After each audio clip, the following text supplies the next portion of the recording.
Friends, आज का जो मेरा क्वेश्चन है ना, थोड़ा सा कंफ्यूजिंग क्वेश्चन है। मुझे तो बहुत कंफ्यूजिंग लगता है और आपको भी लगता होगा। क्वेश्चन मेरा ये है कि सर एक्चुअली बोलना क्या होता है? हैव यू अ पेन बोलना है कि do you have a pen बोलना है? हैज ही अ पेन बोलना है कि does he have a pen बोलना है? हैड ही अ पेन बोलना है कि did he have a pen बोलना है? हो रहा है ना आप भी कंफ्यूज, मेरा भी यही कंफ्यूजन है। तो सर आप मुझे बताइए कि एक्चुअली में बोलना क्या होता है, कि ये बोलना है कि वो बोलना है? सब कंफ्यूजन हो रहा है सर हमारा यहाँ पर। यस मैडम, आपका क्वेश्चन क्या है? हैव यू अ पेन बोलना है या do you have a pen बोलना है? हैज ही अ मोबाइल बोलना है या डज ही हैव मोबाइल? लेकिन उससे पहले ये हमारे कौन से नंबर का क्वेश्चन है? सर ये हमारा 25 नंबर का क्वेश्चन है। और इससे पहले हमने कितने क्वेश्चंस अपलोड किए हैं? 24 क्वेश्चंस हमारे अपलोड हो चुके हैं सर। लेकिन हमारे दर्शकों को वो कहाँ पे मिलेंगे? सर वो हमारे ऑडियंस को हमारे चैनल की प्लेलिस्ट में जाकर मिलेंगे। स्टेप बाय स्टेप उनको देखना पड़ेगा। Yes. लेकिन आपका क्वेश्चन हैव हैज हैड के ऊपर है। हैव यू अ पेन बोलना है या डू यू हैव पेन ऐसा बोलना है। हैव यू अ पेन का मतलब क्या है मैडम? क्या तुम्हारे पास पेन है? क्या आपके पास पेन है? And do you have a pen का मतलब क्या है? क्या तुम्हारे पास पेन है? तो एक ही मीनिंग है ना सर मीनिंग तो एक ही है, लेकिन कंफ्यूजन यहाँ पर होता है कि बोले तो बोले क्या, ये बोले कि ये बोले सर हम। मैडम, दोनों ही सही है।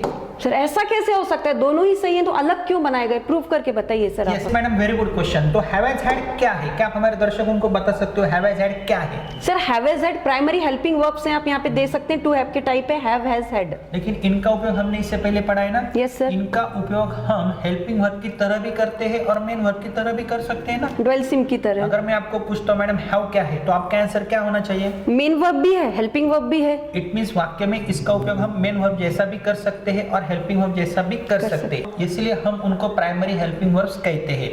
एम इज आर वाज और be being been have has had do does did, इससे पहले हमने पढ़ा है।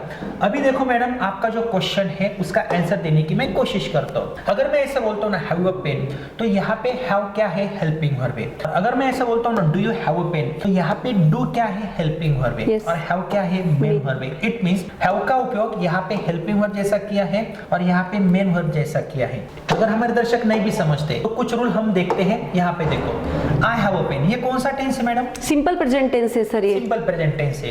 ही हैज अ पेन, ये कौन सा टेंस है? ये भी सिंपल प्रेजेंट टेंस है। लेकिन यहाँ पे तो कोई एक्शन नहीं है मैडम।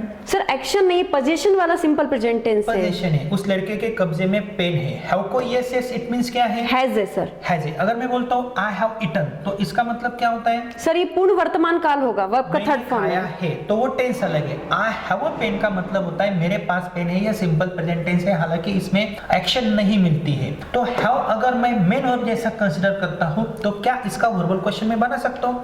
अगर मैं यहाँ पे ऐसा बोलता हूँ I play, we play, you play, they play, he plays, she plays, it plays, Ram plays, ऐसा मैं बोल सकता हूँ। राम खेलता है, राम प्लेज।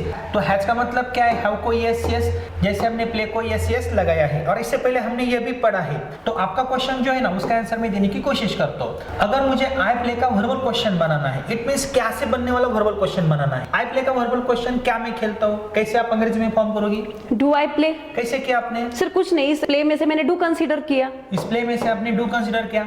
और ही प्लेज का वर्बल क्वेश्चन बनाना है आपको। Does he play. Does he play, तो आपने ऐसा क्वेश्चन बनाया। क्यों ऐसा आपने क्यों किया? डू और डज ही क्यों निकाला? सर ये रूल होता है, अगर किसी सेंटेंस का हमें वर्बल या नेगेटिव क्वेश्चन करना है, सेंटेंस बनाना है और उसमें हमें कोई भी हेल्पिंग वर्ब नहीं दिखती है, तो हम डू डज डिड कंसीडर करते हैं। यही मैंने किया उनका सर। सहारा ले। आई प्ले में आपको एम इज आर वाज और हैव हैज हैड यह नहीं मिलता है, डू डज डिड नहीं मिलता है, तो आपको डू डज डिड यह हेल्पिंग वर्ब्स कंसीडर करने पड़ते हैं। ये रूल है, ये भी हमने पढ़ा है। तो यहाँ पे देखो, अगर आई हैव प्ले की तरह काम कर रहा है तो इसका मुझे वर्बल क्वेश्चन बनाना है आई हैव अ पेन, तो क्या मैं इसका वर्बल क्वेश्चन बना सकता हूँ मैडम?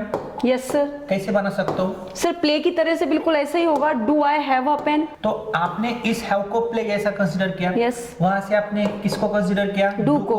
और यहाँ पे हैज है, इसको प्ले जैसा आपने कंसीडर किया और उसमें से आपने क्या निकाला? डज।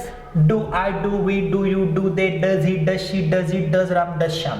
उसके आगे आपने वर्ब का फर्स्ट फॉर्म रखा ना? Yes sir. Does he has बोला है या हैव बोला है आपने? डज ही हैव बोलेंगे सर। हैव क्यों बोला है? क्योंकि जैसे हम प्लेज होता था तो वहां पर प्ले ही करते थे ना, उसमें से हमने डज कंसीडर कर लिया, इसीलिए सर। क्योंकि हैव को ये से सफिक्स क्या है? हैज है।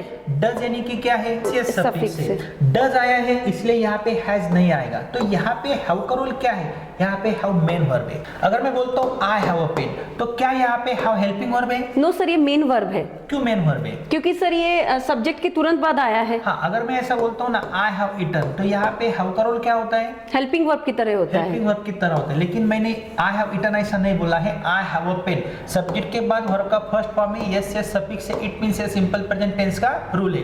तो आई हैव अ पेन का वर्बल क्वेश्चन है do I have a pen. अभी आपको क्या कंसीडर करना है? हैव जो है, हैव यहाँ पे हेल्पिंग वर्ब जैसा भी कंसीडर कर सकते हो, मेन वर्ब जैसा भी कंसीडर कर सकते हो, लेकिन कब? अगर आपको नकारात्मक टेंस बनाना है, वर्बल क्वेश्चन बनाना है। अभी देखो आई हैव अ पेन का आपको वर्बल क्वेश्चन बनाना है, आपको हैव के पास जाना है और हैव को पूछना है मुझे वर्बल क्वेश्चन बनाना है, मैं आपसे डू डज डिड कंसीडर कर सकती हूँ क्या? तो हैव क्या बोलेगा? तो बोलेगा हाँ कर सकते हो। लेकिन आपको और वो पूछ सकता है, अगर आप मुझे मेन वर्ब की तरह कंसीडर करोगे तो डू को कंसीडर करो, मेन वर्ब के यस यस जैसा कंसीडर करना है तो डज का कंसीडर करो, लेकिन मैं हेल्पिंग वर्ब जैसा भी बिहेव करता हूँ। तो आप एक काम करो ना, स्टार्टिंग डायरेक्ट मुझसे करो, Okay. यहाँ से मेरी स्टार्टिंग करो, क्योंकि यहाँ पे हैव और हैज क्या है? यहाँ पर हेल्पिंग वर्ब है, और यहाँ पे हैव और हैज क्या है? मेन वर्ब है। हैव आई अ पेन, तो यहाँ पे हैव क्या है? Helping verb है। Have I a pen, has he a pen, तो यहाँ पे हैज हेल्पिंग वर्ब जैसा काम कर रहा है, यहाँ पे हैव हेल्पिंग वर्ब जैसा काम कर रहा है, यहाँ पे हैव मेन वर्ब जैसा। लेकिन यहाँ पे देखो, यहाँ पे हैव क्या है? सर मेन वर्ब है, लेकिन यहाँ पे डू आई हैव, यहाँ पे हैव क्या है? यहाँ पर मेन वर्ब है। और हेल्पिंग वर्ब कौन से है? Do and does। और डज, डू और डज। अगर आपको किसी सेंटेंस में हेल्पिंग वर्ब नहीं मिलते, वर्ब का फर्स्ट फॉर्म है तो क्या कंसीडर करना है? डू। वर्ब को यस यस सफिक्स है तो क्या कंसीडर करना है? डज। और वर्ब का सेकंड फॉर्म है तो क्या कंसीडर करना है? डिड। ये रूल हमने पढ़ा है दोस्तों, डू डज डिड का रूल सबसे इंपॉर्टेंट है। अगर आपने वो रूल नहीं देखा है ना, तो आपको वो रूल भी देखना है, तभी आपको ये वीडियो समझ में आ सकता है। तो मैडम आपका जो क्वेश्चन था उसका आंसर अभी आपको स्टेप बाय स्टेप मिलेगा। यहाँ पे देखो कुछ क्वेश्चंस मैं आपको देता हूँ। आई हैव पेन का वर्बल क्वेश्चन बनाओ। Have I a pen? क्यों आपने हैव यहाँ पे क्यों लिया? सर क्योंकि मुझे क्वेश्चन बनाना था ना, आपने बोला था आप अभी। हैव के पास गए ना? यस। हैव से आपने पूछा मुझे वर्बल क्वेश्चन बनाना है, तो हैव का क्या क्या आंसर आपको मिल सकता है? हैव ने मुझे बोला मेन वर्ब की तरह कंसीडर करो या हेल्पिंग वर्ब की तरह कंसीडर करो। तो यहाँ पे आपने किसकी तरह कंसीडर किया है? सर मैंने इसको यहाँ पे हेल्पिंग वर्ब की तरह कंसीडर किया। हेल्पिंग वर्ब है, have I a pen, he has a pen. यहाँ पे हैज को आपने स्टार्टिंग में लिया। यस सर, मैंने इसको यहाँ पे हेल्पिंग वर्ब की तरह कंसीडर किया है। Very good. Ram had a pen, तो यहाँ पर मैंने इसको हेल्पिंग वर्ब की तरह कंसीडर किया, इसलिए हेड को स्टार्टिंग में लिया। लेकिन ध्यान में रखो, Ram had a pen sir. Have का सेकंड फॉर्म है, यहाँ पे यह मेन वर्ब है या हेल्पिंग वर्ब है? सर ये मेन वर्ब है, क्योंकि आगे वर्ब का थर्ड फॉर्म नहीं है, वर्ब को किसी भी प्रकार से उसने सहायता नहीं की है। और यहाँ पे हैड क्या है? हेल्पिंग वर्ब है सर। हेल्पिंग वर्ब है। तो यहाँ पे देखो, ही इज हैप्पी का वर्बल क्वेश्चन आप कैसे बनोगे? Very easy, easy happy. तो आपने हेल्पिंग वर्ब स्टार्टिंग में लिया। यू आर क्लेवर, आप होशियार हो, क्या आप होशियार हो? Are you clever? She was happy, was she happy, they were tired, were they tired. Simple है ना? Yes. इसी प्रकार से आपने हैव को स्टार्टिंग में लिया। लेकिन अभी आपको हैव क्या आंसर दे सकता है पता है? अगर आपको मुझ में से डू डज डिड कंसीडर करना है तो आप कंसीडर कर सकते हो। हैव आई पेन आप ऐसा भी बोल सकते हो, नहीं तो मुझ में से डू कंसीडर करो। ओके। हैज क्या बोलेगा? डज कंसीडर करो। और हैड क्या बोलेगा? Did। डिड कंसीडर करो। ऐसा क्यों? क्योंकि यह डू डज डिड का रूल है। अगर इसका मुझे वर्बल क्वेश्चन बनाना है, हैव को मुझे मेन वर्ब जैसा कंसीडर करना है, तो हैव में से आप डू कंसीडर करोगे, उसके बाद डू आई, और उसके बाद वर्ब का फर्स्ट ही फॉर्म आएगा, do I have a pen. Friends, यह वीडियो आगे भी जारी है, please watch till the end. लेकिन आपके लिए एक बेस्ट ऑफर है, अगर आप हमारा 60 to 90 days spoken English course with 200 recorded video lectures हमारे you can speak it an app से बहुत ही कम कीमत में बाय करते हो, तो आपको हमारी 4 किताबें आपके पते पे फ्री ऑफ कॉस्ट मिलती है। और हमारे बुक्स हैं the best spoken English book, A to Z grammar book, the structure of spoken English book and the best book for spelling, reading, writing and pronunciation. तो यह ऑफर कुछ ही दिनों तक सीमित है, आप उसका लाभ ले सकते हो। तो तुरंत आप हमारा you can speak it an app install करें। He has a pen, इसमें से आपको क्या कंसीडर करना है? Does. Does। Then after subject, he। उसके बाद has आएगा या have आएगा? हैव आएगा।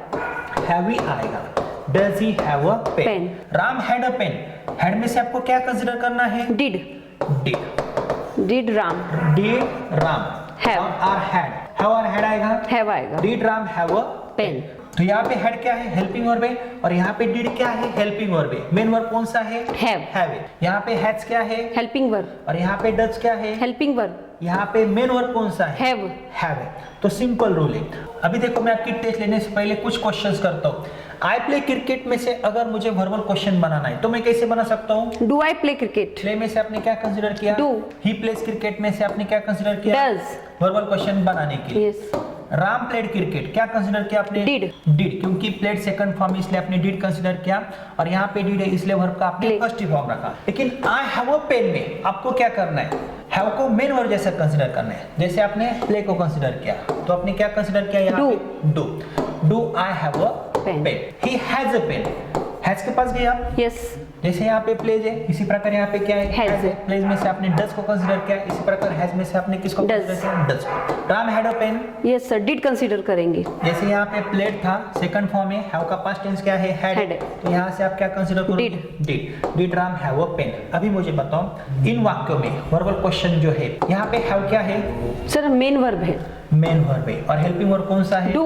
यहाँ पे डज क्या है? हेल्पिंग वर्ब और है, यहाँ पे हैव क्या है? मेन वर्ब, यहाँ पे डिड क्या है? हेल्पिंग वर्ब, और यहाँ पे हैव क्या है? मेन वर्ब, यहाँ पे डिड क्या है? हेल्पिंग वर्ब, यहाँ पे डज क्या है? Helping verb, helping verb, play क्या है? मेन वर्ब, फर्स्ट फॉर्म है। यहाँ पे प्ले क्या है? Main verb. It means do does did आता है, डू डज डिड आता है, तो आगे क्या आएगा? हैव ही आएगा। जैसे यहाँ पे क्या आया है? प्ले आया है, ना कि प्लेज आया है और प्लेड आया है, इसलिए did Ram had a pen नहीं आएगा, did Ram have a pen, verb का फर्स्ट ही फॉर्म आएगा। जैसे यहाँ पे प्ले है, तो आपका जो क्वेश्चन था ना हैव यू अ पेन, यहाँ पे हैव क्या है?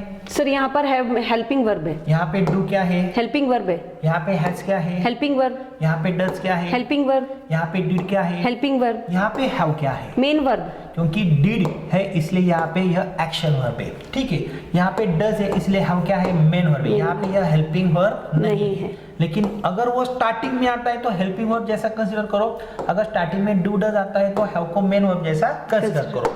अभी मैडम मैं आपकी टेस्ट लेता हूँ, कुछ सेंटेंसेस में आपको देता हूँ, आपको सिर्फ बताना है यहाँ पे हैव का रोल क्या है, हेल्पिंग वर्ब कौन सा है, मेन वर्ब कौन सा है। इस वाक्य में did you have a pencil, इस वाक्य में मैडम हैव का रोल क्या है? सर इस वाक्य में हैव मेन वर्ब की तरह आया है, मेन वर्ब की तरह है, और हेल्पिंग वर्ब कौन सा है? Did. How many pencils had you? Sir यहाँ पर हेल्पिंग वर्ब है, हैड। हैड हेल्पिंग वर्ब कैसे? सर हाउ मेनी के बाद है ना, हाउ मेनी पेंसिल्स हैड, इसलिए जैसे sir had you a pencil, had you a pencil, had you a car, how many cars had you? क्योंकि had you a car, अगर मैं ऐसा बोलता हूँ, ठीक है, ये कंसीडर मत करो, हैड यू अ कार, तो यहाँ पे हैड से शुरुआत हुई है ना, यस सर, तो इसलिए हैड क्या है? Helping verb. हेल्पिंग वर्ब है या मेन वर्ब है? No sir, has he knowledge, अगर स्टार्टिंग में आता है तो हेल्पिंग वर्ब। Very good. यह नॉलेज क्या है? वर्ब वगैरह कुछ नहीं है, ठीक है। Does he have knowledge? Sir यहाँ पर मेन वर्ब है, हैव, और हेल्पिंग वर्ब कौन सा है? डज। अगर मैं ये दो सेंटेंसेस बोलता हूँ, हैव यू मनी, क्या आपके पास पैसे है, and do you have money, क्या आपके पास पैसे, दोनों का मतलब एक ही होता है। लेकिन यहाँ पे कंस्ट्रक्शन में क्या फर्क है? देखो, हैव का उपयोग मैंने हेल्पिंग वर्ब जैसे किया है, और यहाँ पे हैव का उपयोग मैंने मेन वर्ब जैसे किया है। यहाँ पे हेल्पिंग वर्ब कौन सा है? डू है। How many brothers do you have? यहाँ पे आप मुझे बताओ हैव का रोल क्या है? सर यहाँ पर हैव सर मेन वर्ब की तरह है, मेन वर्ब की तरह है, और डू क्या है? हेल्पिंग वर्ब है। हेल्पिंग वर्ब है। तो आपके जो क्वेश्चंस थे उनके आंसर्स आपको मिल गए हैं। तो दोस्तों देखो, यहाँ पे कई सारे ऐसे क्वेश्चंस है, डाउट्स है, अगर आपको वो क्लियर नहीं हो रहे तो आपको क्या करना है, तो तुरंत आप हमारा A to Z grammar with writing skill का कोर्स किसी भी एग्जाम में अच्छे मार्क्स प्राप्त करने के लिए बहुत ही उपयुक्त है, वो हमारे ऐप से सीक्वेंस वाइज देख सकते हो। वहाँ पे हमने पूरे ग्रामर के एटम्स आपको बहुत ही अच्छे से पढ़ाए हैं। और अगर आपको हमारा स्पोकन इंग्लिश का कोर्स 60 to 90 का कोर्स है, हमारे ऐप से बाय करना है, more than 200 videos sequence wise videos देखोगे तो ही आपको रिजल्ट मिलेगा, वो भी बहुत कम कीमत में है। और उसके साथ हम आपको 4 किताबें आपके पते पे भेजते हैं।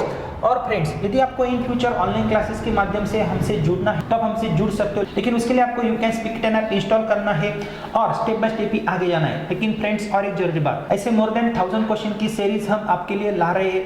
आपको क्या करना है, हमारे चैनल की प्लेलिस्ट में जाना है, और डिफरेंट प्लेलिस्ट भी वहाँ पे है, आप देख सकते हो। हमारे ग्रामर के वीडियोज है, स्पोकन के वीडियोज है, और स्पोकन इंग्लिश के जो हमारे टेक्निक्स है वो अलग है, ग्रामर के टेक्निक्स अलग है। लेकिन स्पोकन इंग्लिश के कोर्स में भी हम आपको ग्रामर पढ़ाते हैं, लेकिन वो स्पीकिंग ओरिएंटेड ग्रामर होता है। फ्रेंड्स, ऐसे कई सारे टेक्निक्स है, तुरंत आप हमारा ऐप इंस्टॉल करो, ऑनलाइन क्लासेस के लिए भी आप जुड़ सकते हो और स्टेप बाय स्टेप आगे जा सकते हो।